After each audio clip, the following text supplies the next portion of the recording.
السلام علیکم ورحمۃ اللہ تعالی وبرکاتہ۔ جس طرح کہ آپ حضرات کو معلوم ہے کہ وہ جہلم کا ایک رہنے والا، خود کو دین کا ٹھیکیدار کہلوانے والا اور ہمارے اسلاف کے خلاف بھونکنے والا، وہ کہ جو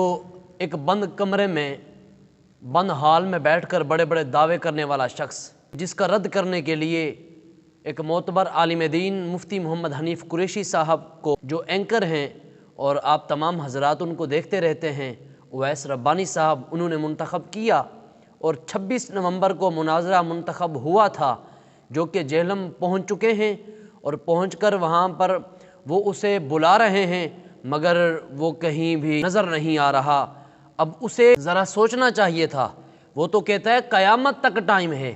لیکن اس بیچارے کو نہیں تھا معلوم کہ قیامت سے پہلے 26 نومبر بھی آئے گا اور یہ لوگ میرے دروازے پر آ کر دستک دیں گے۔ مرزا، بلکہ مرزا نہیں کہوں گا، میں یہ کہنا چاہتا ہوں کہ اے مرگی، اس کو مرگی کہنا چاہتا ہوں۔ کیوں کہ ان کا باپ جو بڑا مرزا تھا، وہ ہمارے سید پیر مہر علی کا مقابلہ نہیں کر سکا،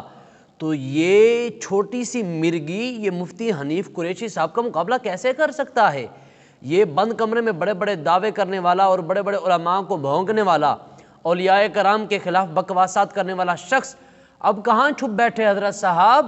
ذرا نکلیں بند کمرے سے باہر۔ جو دکھاتے تھے آپ اپنا گفتگو کا انداز، اپنی زبانوں سے بڑی بڑی باتیں کیا کرتے تھے اور کیا سے کیا یہ تمہاری زبان بکا کرتی تھی،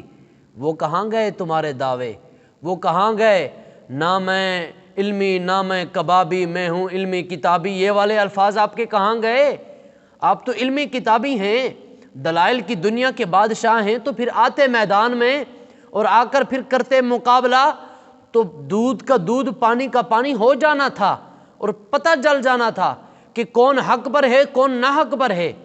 یہاں سے وہ جو مرزا کے ٹٹو شخص ہیں، وہ جو اس کے شاگرد ہیں، وہ بڑے بڑے دعوے کیا کرتے ہیں ہمارا مرزا آئے گا مقابلے میں، مفتی حنیف قریشی صاحب بھاگ جائیں گے۔ اب ذرا وہ جو طالب علم ہیں ان کو بھی سوچنا چاہیے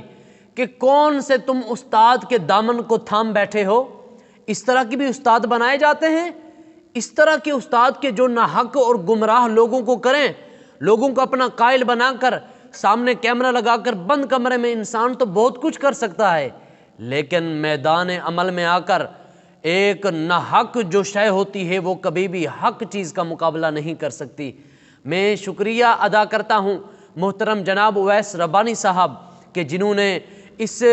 حق اور ناحق چیز میں فرق کرنے کے لیے مفتی محمد حنیف قریشی صاحب آپ کا انتخاب کیا، اور مفتی صاحب بھی تشریف لائے، لیکن یہ بند کمرے سے نہ نکلا باہر۔ مجھے تو یہاں تک لگتا ہے کہ یہ شاید جہلم ہی چھوڑ کر کہیں بھاگ نہ گیا ہو۔ اس کو پتہ تھا کہ یہ لوگ آ کر مجھے ڈھونڈیں گے اور میں ان کو ملوں گا نہیں، اور اس کا نہ کوئی جواب نہ کوئی شے، لیکن دے بیٹھا تھا قیامت تک کا ٹائم۔ اب اگر اس نے بند کمرے میں بیٹھ کر اس طرح کا کوئی دعویٰ کیا تو اس کے گریبان سے پکڑ کر اسے گھسیٹا جائے گا اور لوگوں کو بتایا جائے گا کہ یہ ہے وہ ناحق کتاب، یہ ہے وہ ناحق، وہ گمراہ شخص کہ جو لوگوں کو صرف بند کمرے میں بیٹھ کر گمراہ ہی کر سکتا ہے اور کچھ بھی نہیں کر سکتا۔ مرزا صاحب، بلکہ سوری مرگی صاحب، ایک بند کمرے میں بیٹھ کر ایک دلائل پڑھ کے اردو کی کتابیں دکھا کر لوگوں کو درس دینا اور اپنا بنانا یہ اور ہے،